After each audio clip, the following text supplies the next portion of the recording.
Statehouse Watch is on. From Trenton, we explain what's happening inside the Statehouse, speaking directly with legislators, policymakers, and budget experts to bring you the facts behind the decisions. There's no doubt that energy bills are about to skyrocket this summer. $300 million to Newark billionaires? That ain't cutting it for rural New Jersey. Enough of it.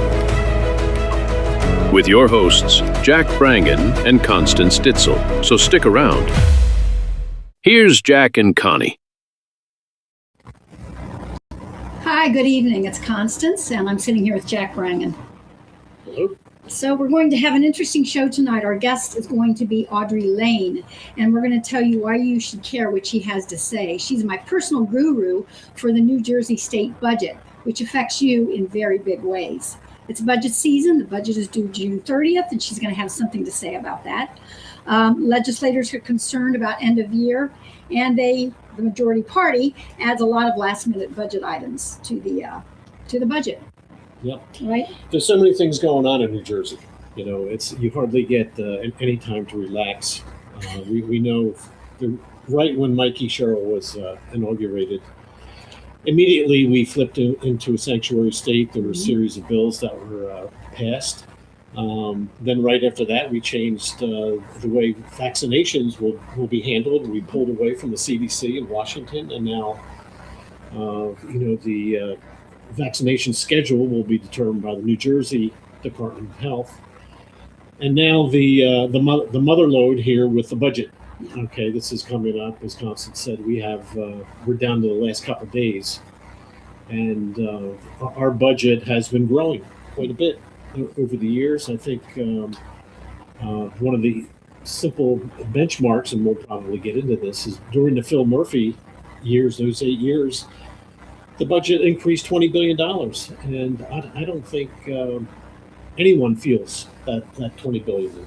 You know, it's out there being spent, but I don't think anybody feels that $20 billion richer. So we are still the state with the highest property taxes, in the state.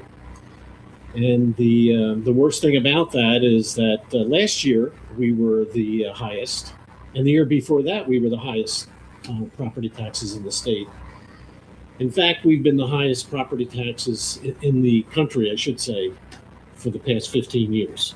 What a great laurel. What a great laurel. And you're going to hear tonight how we really top everything with business taxes, too. And that affects you.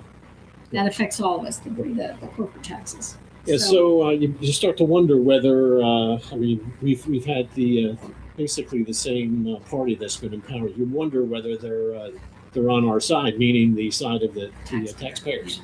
Yeah. So, we also have we have people leaving the state, and we have large corporations leaving the state. And I think there was a great advantage to New Jersey at one time, or for decades in the past, where our geography was really our advantage, because we were just outside of New York City and not far from Washington, D.C. And we had ports. We were a manufacturing hub. We had a shipbuilding. But, the ports, but being near New York and Washington, D.C. doesn't matter anymore where we are in the world.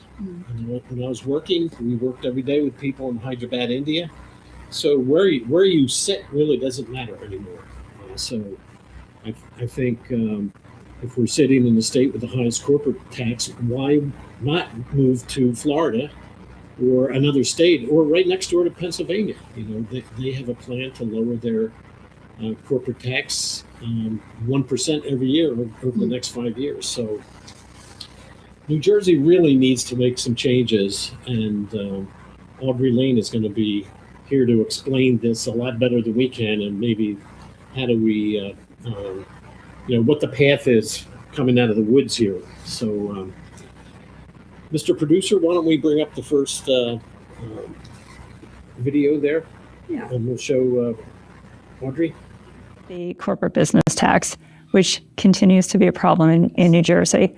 And I have heard today that there's a possibility that some of tax credits and things like that may be scaled back moving forward. How do you continue to advocate for the business community and really make the case that this is an important, it sounds like it's already being received, but this affordability for businesses, the affordability doesn't stop with residents. The New Jersey Statehouse Watch is on. From Trenton, we... Yeah. Hi, Audrey. How are you? I'm great. How are you? Good. So we're going to be doing a couple things tonight. First thing we want to ask you is your group, your company, I guess, how you got to where you are, how long you've been doing what you're doing. I haven't mentioned the name yet of Garden State Initiative, so I'll let you do that. And thank you for having me. As you mentioned, I'm the president of Garden State Initiative. I've been here for 4 years and took on the role of president 2 years ago. It's an organization that I watched from afar, and I do feel fortunate to be part of it. As you've mentioned, and I don't know if you want me to jump in about our mission or... Absolutely. Go ahead. Yeah. So our mission, and it's hard not to get excited about this, but to strengthen New Jersey by advancing common sense policy solutions that promote economic investment, new investment into the state, job growth, and innovation, and really to look at policies in New Jersey with regard to being a return on investment for the taxpayer. So everything that we look at is through an economic lens. And you're located where in the state? So we work out of Morristown. I mean, physically right now I'm in Bernardsville, but our office has traditionally been in Morristown. Okay. So we're going to be talking about the New Jersey state budget, Terrific. Which you've already mentioned has been creeping up over the years. But there's terminology that surrounds this budget that can be confusing. It was confusing to me. We hear terms like structural deficit, and we also hear things like we have a surplus at the same time. So simultaneously, we've got this deficit and a surplus. What is that all about? How is that possible? Absolutely. So let's boil this down. You're 100% right in your observation of the budget going up exponentially. Over the past 8 years, our budget went up almost 70%. That's absurd. That's a crazy number, and it's clearly not sustainable. When it comes to the structural deficit, that means that on an annual basis, our revenue is not meeting our expenditures. So hence the structural deficit. Now, by Constitution in New Jersey, we need a balanced budget. So that means we need to be able to pay our bills. So what we do is we pull money from our surplus, which is really a fancy way of saying our savings account, I guess, if I have to boil it down. So we're pulling money from our surplus. And that was largely funded by COVID money. We received trillions in federal funding, which we are really going through at a rapid rate. As a matter of fact, in the next couple of years, we've projected that we'll go through all of it at the current rate of spending. Right. So what was the high point of the surplus that we had? Was it the high point would have been in 20. I had heard a number like 10 billion. You might be right. I'm drawing a blank on that right now, but the high point would be easy to look up. It would be, back in 2020. Right. So it's somewhere around 10 billion, and because we've had this deficit, we've been drawing on this surplus, so it's been going down and down. And now, this is what's going to be interesting about what Mikey Sherrill is going to reveal of how much of this deficit we're going to continue to eat into. Because even to this day, we still have a structural deficit, right? Yeah, indeed. She's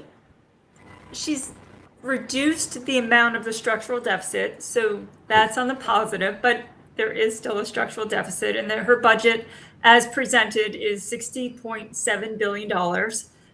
And there was news coming out last night that is the agreed upon number. It seems that the Senate and Assembly majority leaders are on board with this number, and there's been some shuffling of allocations behind closed doors, but it does seem that they've landed on this number. Okay. You know, I think you said that we don't have a revenue problem. We have a spending problem. It's one of the lines I say all the time, Constance. It's a great line. And the other Yeah. thing, I just wanted to rewind a minute. I don't know if listeners know what a structural deficit is. Could you just tell them in a sentence or two, what's the definition of a structural deficit? It just simply means this, that we are spending more in a year than our revenue that we take in. That's it. Yeah. Right. Okay. That's a term we thought was well worth bringing up. Were you going to say something? Yeah. As far as our revenue goes, are we steady with revenue in New Jersey? In other words, has the revenue been going up every year, or has it dipped in past years? We're okay on revenue. It is as projected, and so our revenue it's slightly above the projection for this year, which may have given them a little wiggle room in the budget conversations. But there is volatility within different revenue streams. So, for example, our corporate business revenue is down, and that's something I think that you want to get into, as later in the conversations is our corporate business taxes. But that is indeed about a volatile revenue source. So in the June 10th post, you said there's unspent. Now you mentioned the COVID money is one thing that we had. Then you mentioned unspent discretionary spending from prior budgets could be an area for savings. And in your March report found that discretionary spending inserted into the state budget has surged $2 billion between fiscal year 24 and 26. So what are you saying with this? We had unspent money from prior budgets. Correct. So that gets rolled over. That goes into the surplus if there's unspent. So there is sometimes money, and you'll see money move later in the year through different, and it has to be done legislatively. But there's just money that's moved. Maybe all of funding for certain roads wasn't used. I mean, it's inevitable that your allocations are not exactly in line. I mean, this happens on the local level as well. And then money's moved. So it's possible that you have allocations that were not 100% right. But in discretionary funding, I think, I'm not remembering that exact post, but yes, I mean, we're earmarked for hundreds of millions of dollars for 2026. Are these the same as the Christmas tree items, or is that a totally different? Yeah, discretionary spending, pork spending, Christmas tree items, that's all the same exact term in different languages. Okay. And we'll see when the budget passes next week, we will see discretionary spending. We won't find out exactly how that's earmarked for months.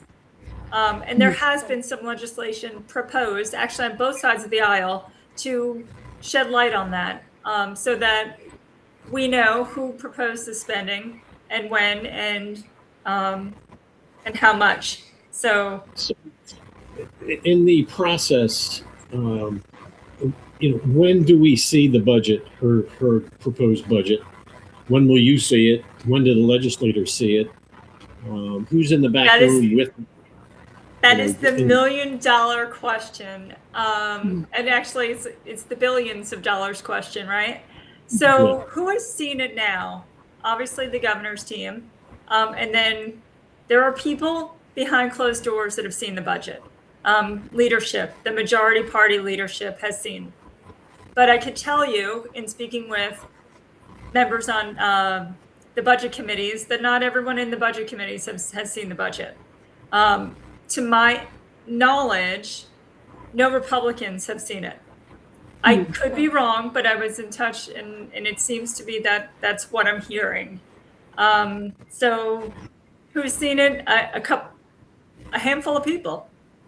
All right. So you're saying this just happened today? So yesterday there's a press announcement that went out that the $60.7 billion budget was agreed upon. Okay. And that was the total, the 60? Yeah, that is what was proposed by Governor Sherrill in her March address. And it seems that number has stuck for now.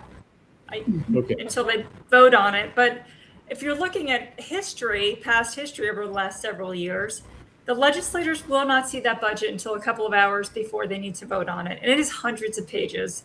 So there's really no way Who for. agreed on it?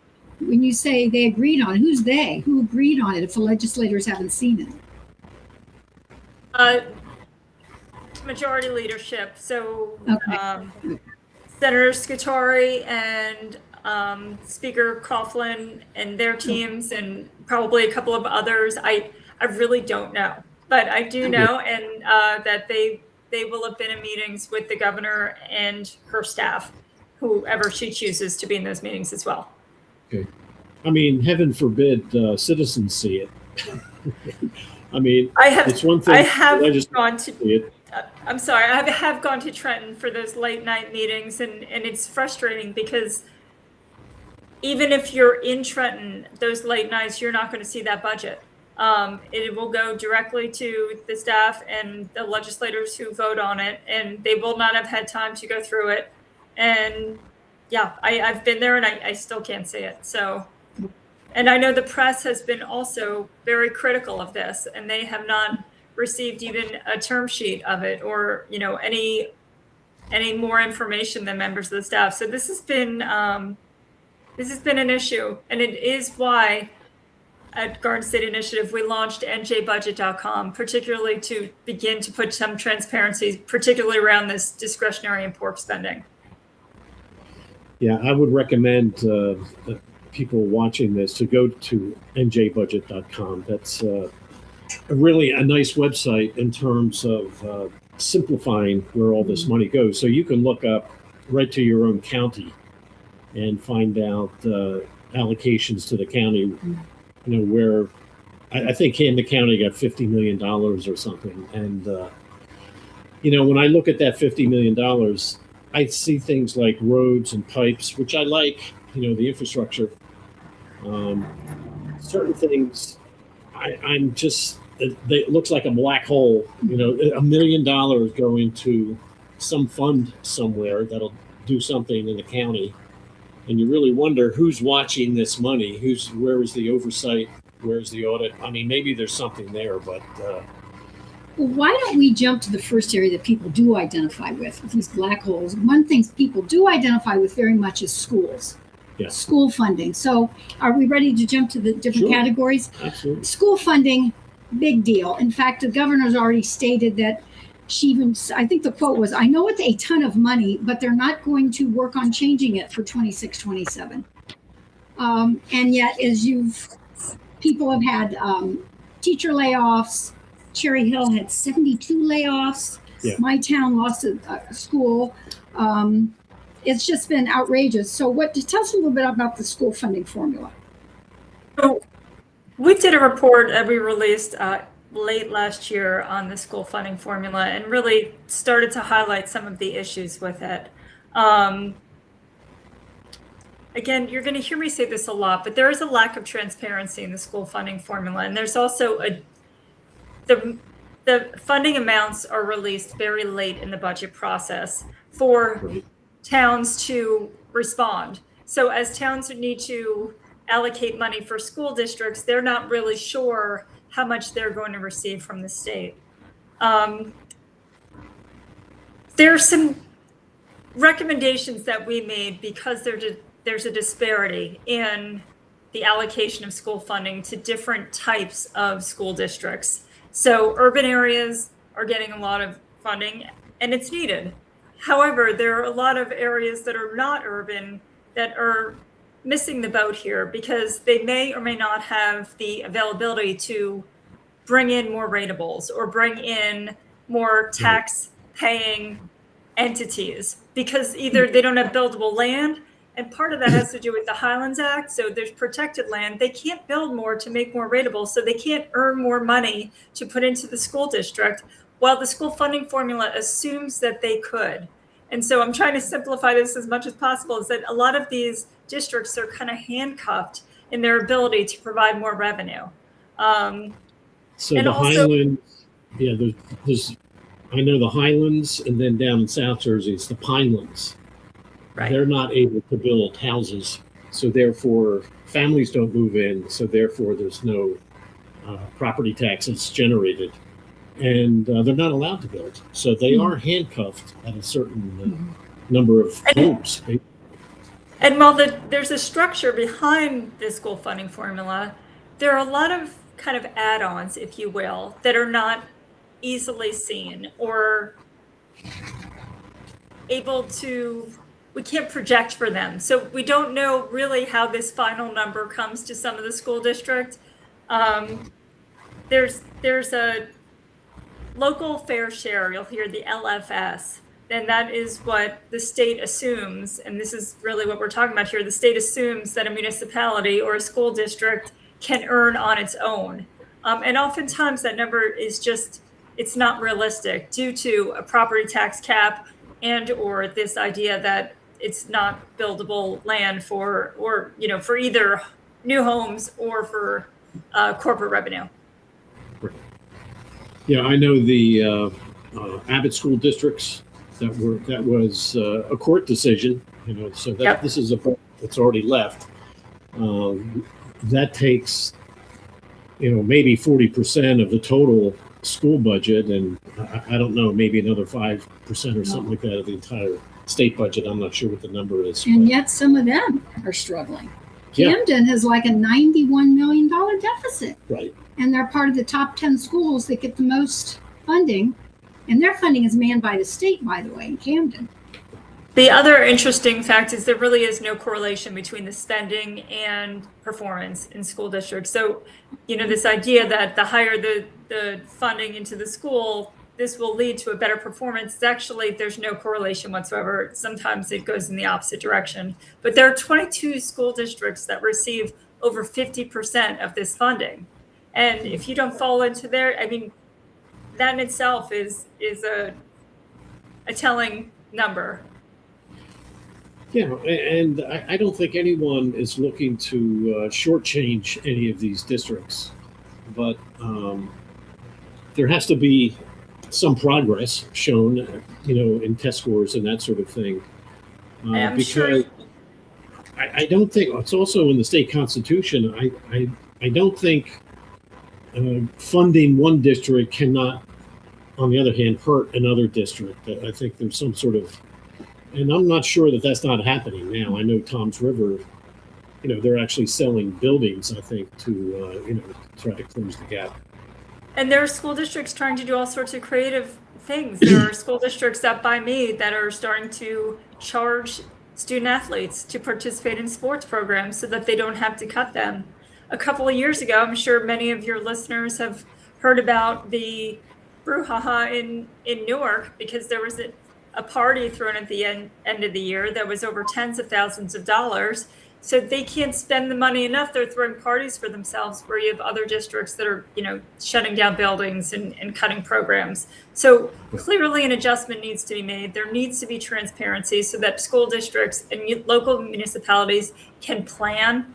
And additionally, there are numbers that are completely outdated that are used in the school funding formula. We're using data from 2009, and it really does need to be updated and reviewed and brought to, you know, That's astounding. 2026.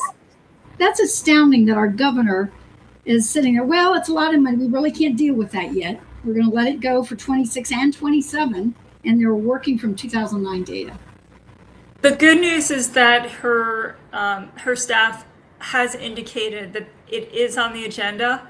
So I will take, you know, that as a positive. The previous administration did not even discuss changes to the school funding formula. So it is a positive that it's even being discussed as something that is on the agenda, just likely not for 2026.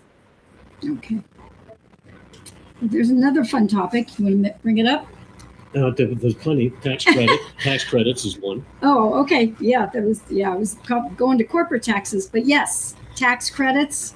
I don't think a lot of taxpayers exactly know. They know that you can have a tax credit with the IRS, and it just sounds like, gee, that's nice. I don't have to pay that. But what they don't think, and I didn't put two and two together, when you have these large sports stadiums where there's an 82 million tax credit, that credit goes to the developer, but the money that's not coming in has to come from somewhere. So they're pulling it from Jack and Connie and Audrey and, Right. and everybody else sitting out there. Yeah. So It's true. Yeah, go ahead. I was just gonna say, it's true. There are some of these bigger, sexier deals that bring in exciting venues or, we've been critical of film tax credits. And as much as Netflix may be bringing in some jobs, they've really been given a lot of leeway. You can look at our report. It was written by Dr. Charles Steindl, and he really breaks down film tax credits. Most economists can break down film tax credits and tell you they're not a good return on investment for taxpayers. And the other problem is it's a losing game. New Jersey will throw these tax credits. Louisiana has done this. California is now sweetening their pot. And so these film companies, they follow the tax credits. They are a movable feast, and they follow the tax credits. So much of the credits will never recoup. That being said, will remains to be seen what happens with Netflix, but that's not the full extent of our film tax credits. Right. So in that case, yes, since 2018, the movie industry have gotten almost $1 billion in tax credits. And as Constance said, if this is taxes not collected, this means there's a bridge somewhere that's not going to be built. And we're talking about an industry that employs 0.01% of people on a national level. This is not a high employment sector, nationally or New Jersey. So throwing this kind of money at a sector that really impacts a low number of people is not what we would consider a great return on investment of taxpayer dollars. Well, yeah, I was just going to say, I think there's this thing called the Aspire program. Are you familiar with that? It's a tax credit, basically, program. And the idea is that there is a net benefit to the tax credit. So if we give out $1 million in tax credits, we'll get $1.2 million back. That's the net benefit. I don't know whether this applies here in this case or not, but because the numbers that I'm seeing here for at least the film industry, we're getting like 30 cents back on the dollar. That sort of. We're not gonna hit that number that you're setting with your Aspire. We're just not. Do you know, is anybody sort of auditing, or is there any oversight on these tax credits? I know the production centers do so. We'll keep an eye on it as much as we can, but some of the credits are actually hard to follow. Yeah, no, I mean within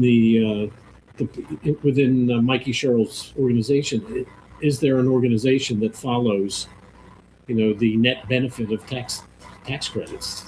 Anybody watching the store in Trenton is really bad. There may be. I'm not sure that would be a public report, but I think that's a great question.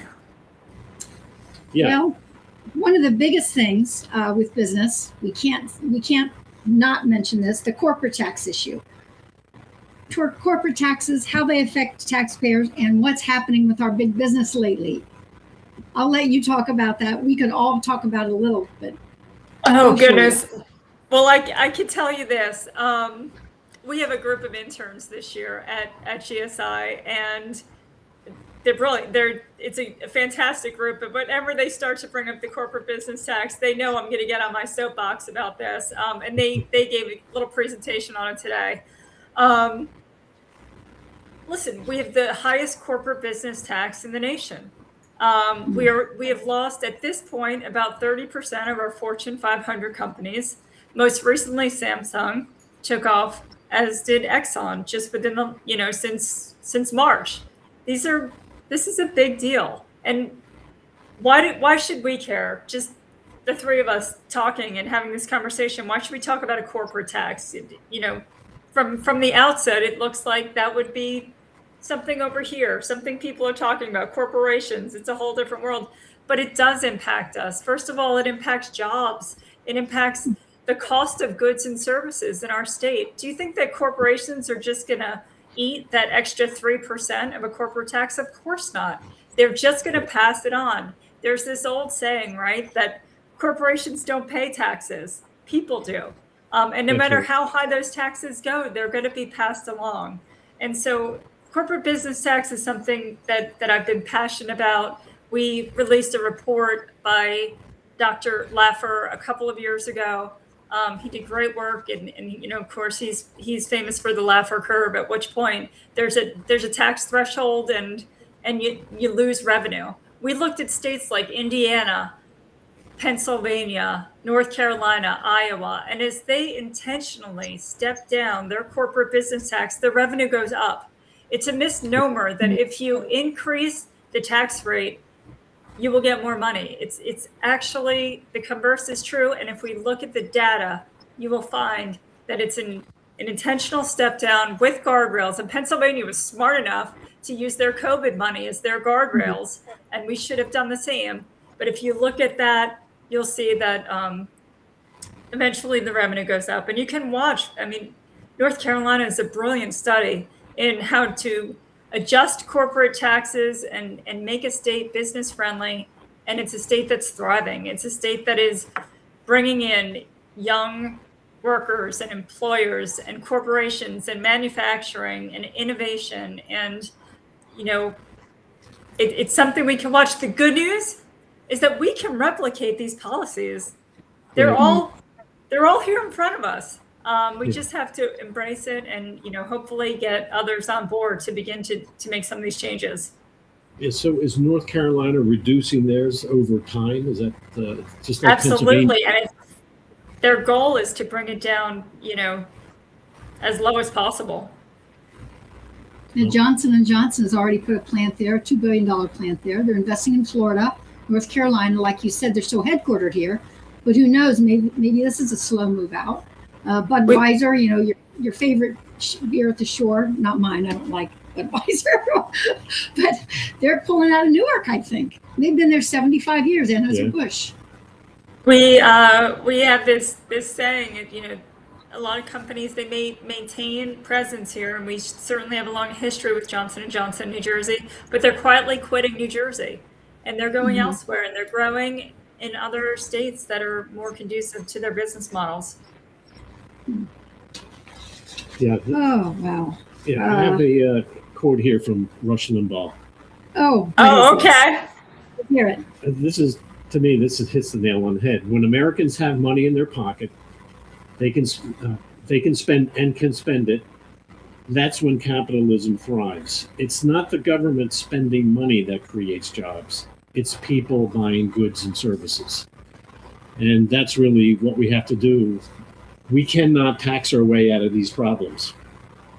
The only way is to lower the taxes, put money into the pockets of the 10 million people that live in this state, and give them the opportunity to have extra money to buy cars, buy furniture, buy TVs, you know, buy more clothes, take vacations, and that sort of thing. And that's where the revenue will come up, and it'll generate more money than taxes ever will. And let's make sure they all have jobs here, right? I mean, that's where it all begins. Well, there's another big category. By the way, the second segment, we're going to talk about solutions. There is hope. I know you have come up with some solutions, at least some ideas. And before we jump to that, one of the fastest growing budget items is Medicaid. 1 in 5 are on Medicaid. Very fast growing. We've also got the SNAP program that's being talked about right now. Any comments on this issue? So there have been federal changes to how Medicaid's being funded, and New Jersey needs to respond to it. If our error rate remains high, we will lose funding, and to the tune of hundreds of millions of dollars. And so there are changes that need to be made. There needs to be verification every 6 months with regard to the benefits.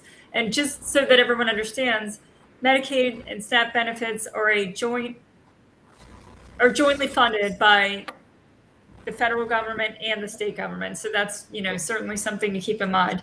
And there's a match. If New Jersey does not improve their error rates, we're going to lose some of that matching money, and we'll be responsible for more of it. Medicaid was never really intended to cover 1 in 5 individuals.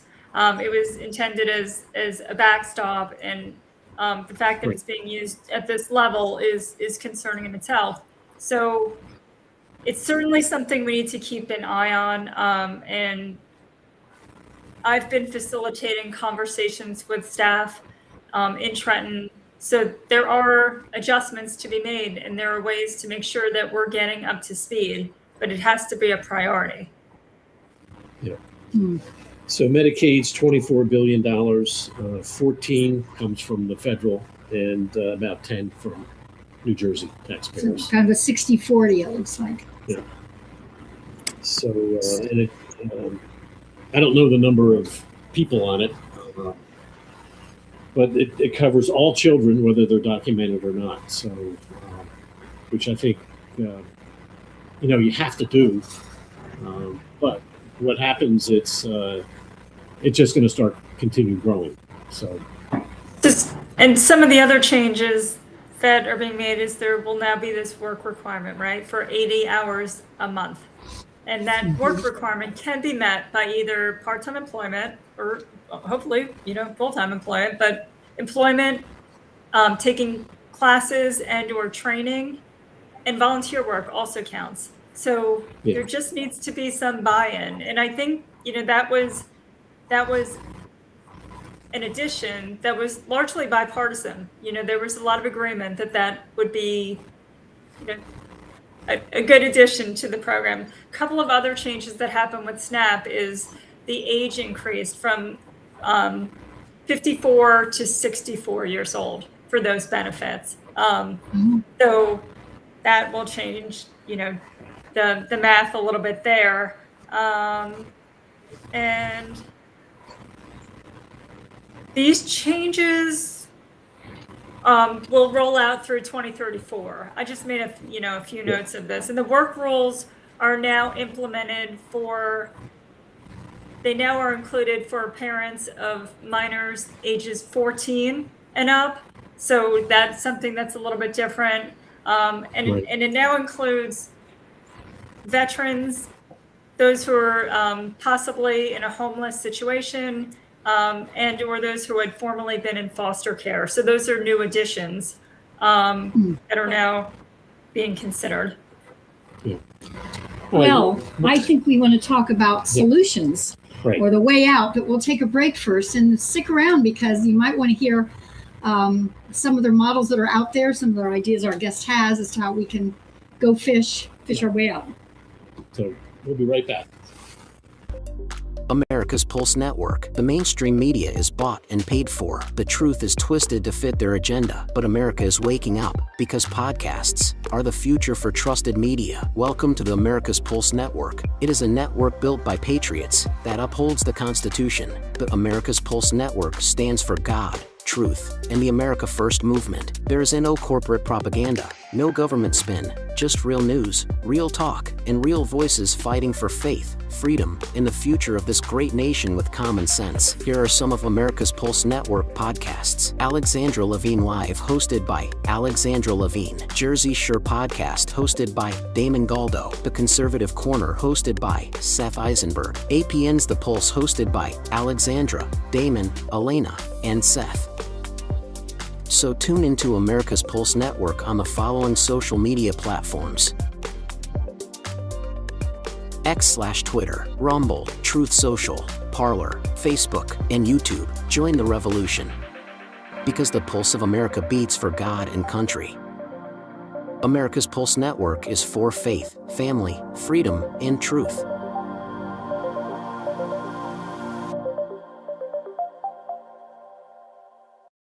Okay.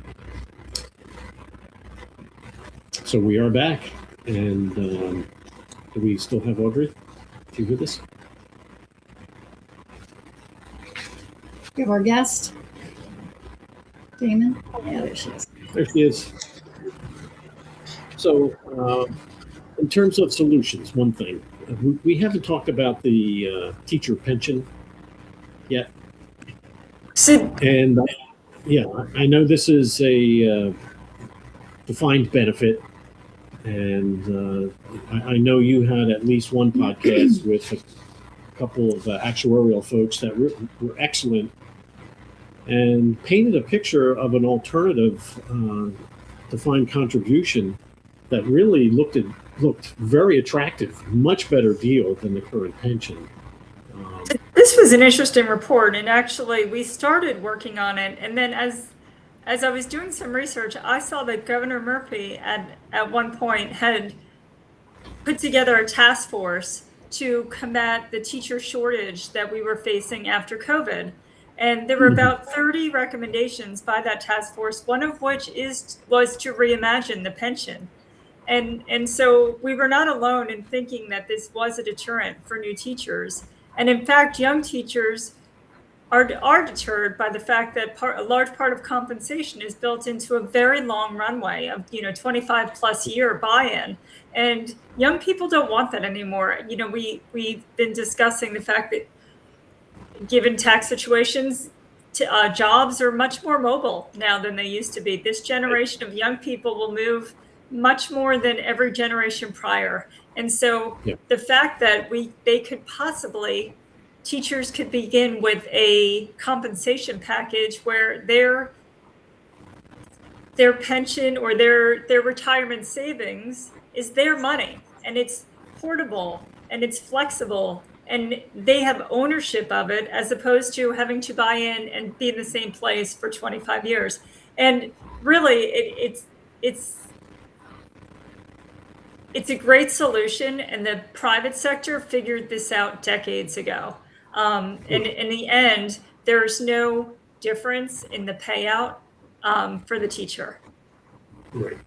So this is a pension defined contribution that I think is already being offered to the colleges and universities in New Jersey. Yeah, we also added that into the report. The fact is this is already available to our professors. So why is it that we have this available at a higher education level and we don't allow our K to 12 teachers the same accessibility to this program? It's a great point.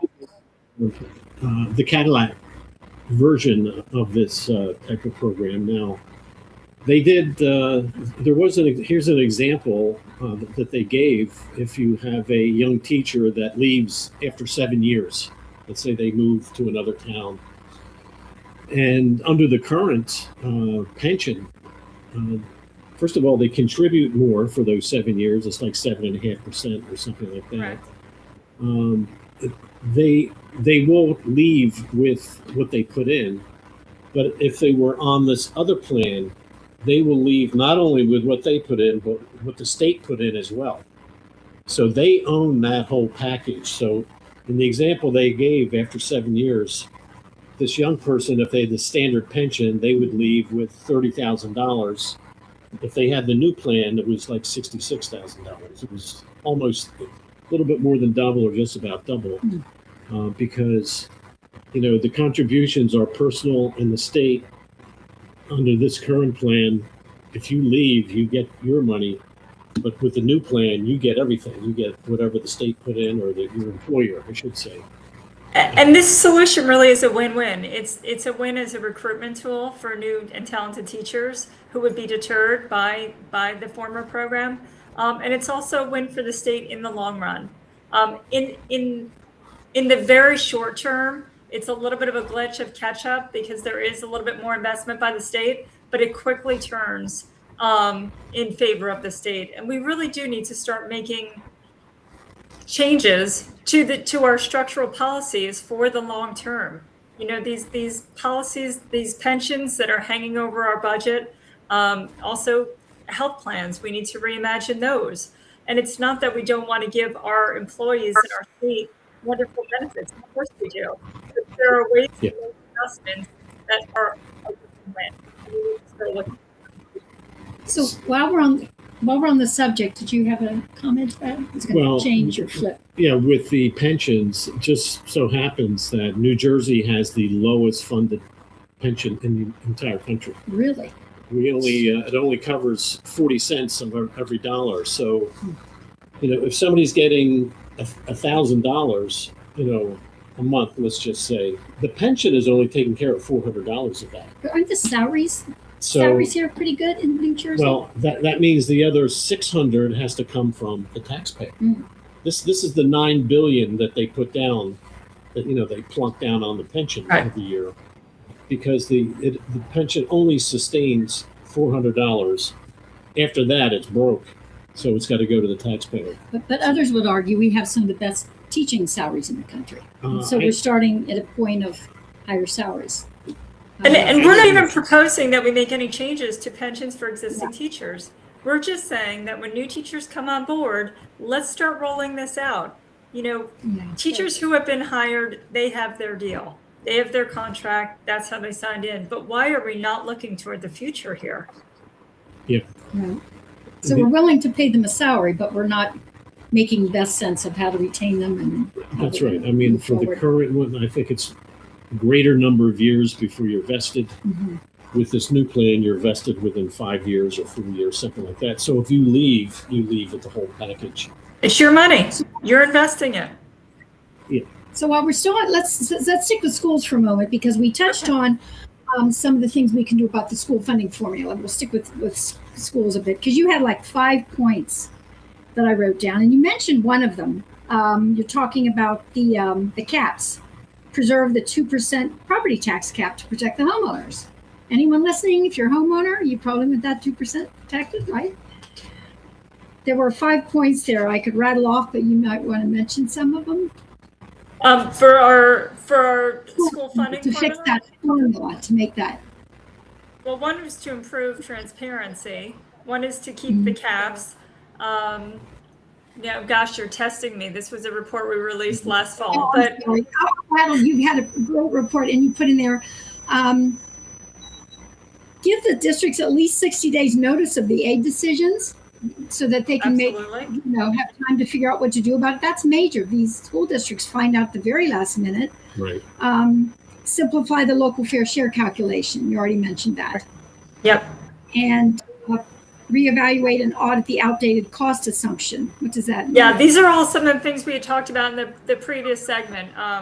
So yeah, it is definitely worth revisiting, but those are, none of those cost money, by the way. So those are all, fairly easy fixes. So Now, with these school budgets, a couple of the items are beyond the control of the school board. For example, the health insurance costs have been skyrocketing.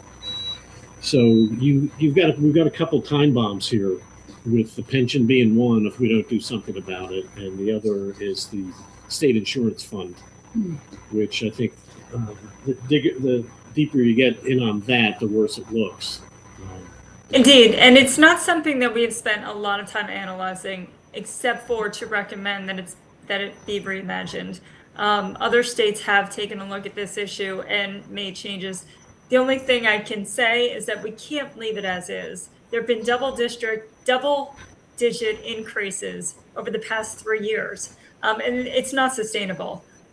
There needs to be some give and take here. There need to be some changes, and I'm certainly sorry that some people's health benefits may change. I do believe that there's probably a very fair compromise, and most people in the private sector have indeed gone through this change already. This is not a new change. We all survived it, but it's just personally it's not a sustainable plan. And again, if we're not willing as a state to change existing plans, we should certainly be looking to the future for new employees to change plans. That's the least we can do, is to look forward. Thankfully, I'm not sitting at that negotiating table, and I don't know what is available to us, but status quo is not working. Yeah. So I guess we've covered what they call the fiscal cliff that we're approaching. You know, It seems a couple that- things I think we should mention is there's an outmigration of our higher net worth individuals, right? And so we are losing tax revenue. And I think it's worth mentioning that. And again, this does have to do with our corporate friendliness, right? There are a lot of things that impact that. There are policy changes being made in Trenton that are unsustainable for residents of New Jersey and those who have the ability to leave. And there's a lot. If you go to the Tax Foundation, is doing phenomenal work on this, the outmigration of individuals, right? And it's worth following that. People in higher taxed states are leaving for lower tax states. And what happens is that burden of tax revenue is simply being pushed down to the next level. So, for example, you have a dual income family of, say, now a police officer and a teacher, and they're now fitting into that category of the highest taxed individuals of the state. And so we're just pushing down that tax burden into our middle. It's a disturbing trend in our state. We have about 10 minutes. What do we want to touch on? We didn't talk about the energy debacle yet, did we? No, I think we have 1 minute. 1 minute. So we should talk Okay, I'm about looking at a different clock. I'm looking at this clock here. we should talk about your gala coming up. Well, I really appreciate that. We're so proud of our gala. Last year was the inaugural event. We're proud of our Thomas H. Kane Leadership Award. And this year will be held on September 30th, and we're honoring Senator Bill Bradley. One of the missions of our gala is to really talk about civil discourse and to celebrate leadership and contributions to the state of New Jersey. And I'm really looking forward to the event. I hope you can join us. Okay, and where was that held again? It will be held in Jersey City. Jersey City. Mateo is the restaurant. And you can find out more at gardenstateinitiative.org. Okay.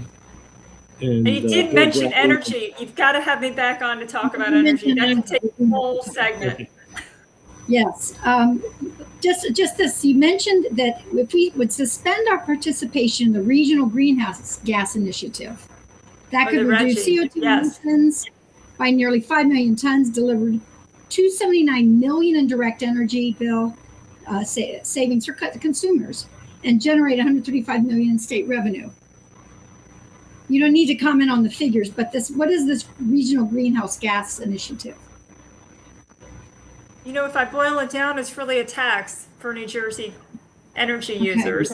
You know, and there are states that are opting out of it, and there are ways for us to reimagine how we fit in with RGGI. And certainly there's some good organizations doing work on this, and we should talk more about it. It's more than a quick answer. But what is RGGI? People don't know what that is. That's the regional. Yeah. Go ahead. Yeah, it's the Regional Greenhouse Gas Initiative, but I mean, is it a group of states? Is it a group of businesses? That's what I'm asking. It is. It's an opt-in for states to be part of this. Yeah, no, Right. Of course. But listen, we need to look at our entire energy portfolio in New Jersey, right? Because the New Jersey Energy Master Plan, that the 2024 update, which was released a year late, it really needs to be reimagined. There was this promise of offshore wind that was supposed to supplant, you know, our loss of 8 generation plants in New Jersey. We pulled operating generation plants, always on energy. We pulled it off the grid, and we didn't replace it with anything. And so here we are with this supply and demand issue. We all know our energy demand is going up. We pulled away energy, and here we are. So this is why the cost is going up. There have been a lot of conversations about why our energy bill is going up, and that's why. So we need immediately to really start talking about what is our new energy portfolio in the state, and how can we begin, and in a sustainable, affordable way, how can we have a real conversation about how to supply energy in our state? Okay, well, thank you. We're going to have to roll. Tell people where we can find you. It's gardenstateinitiative.org. You got it. And so please follow us on Twitter, and Facebook is very active for us, and LinkedIn. So I look forward to, and if anybody's got questions, look me up on LinkedIn. I'm happy to engage on any of these issues. Thank you so much for having me today. I think you should run for governor. Thank you so much for your time. I really appreciate it. Thank you. Yeah, thank you, Audrey. We appreciate it. Thank you. Bye-bye. Okay, well, that's pretty much our show. It is. We have upcoming, we have a couple upcoming guests in the next few weeks. We have Assemblyman Yanamort. And Ganamort's coming up. Mm-hmm. This is on July 28th. He's from LD 24, same as Dawn Fantasia. Mm-hmm. So up in the upper left-hand corner of the state. He's been another one very active on all the bills. I think what we want to talk to him about maybe is, we could have our pick, but maybe the John Lewis voter bill. That's one thing to talk Which is another Which is first on. big thing Who coming else do up. we have coming up? Rosemary Becky, Rosemary Becky. New Jersey First. New Jersey First. Mhm. So, she'll be interesting to find out what Jersey First is up to. I see them all the time, all over. Mhm. All over I know she's the- talking about the 529 plans. Some of Right. you out there know what a 529 plan is. We won't go into it now. We'll let her talk about it Right. later. So, I think we're done. I think we're good, and thank you for joining us. And we know you have a lot of things competing for your time. We appreciate you tuning in. Okay, thank you. Good night, everyone. Good night. Bye-bye. Thanks for joining us on the New Jersey Statehouse Watch. Join Jack Brangan and Constance Ditzel every second and fourth Tuesday of the month at 7:30 p.m. Watch the show live at njstatehousewatch.com or listen anytime. Download the podcast on Apple, Spotify, Amazon Music, or wherever you get your podcasts. We'll see you next time on the New Jersey Statehouse Watch.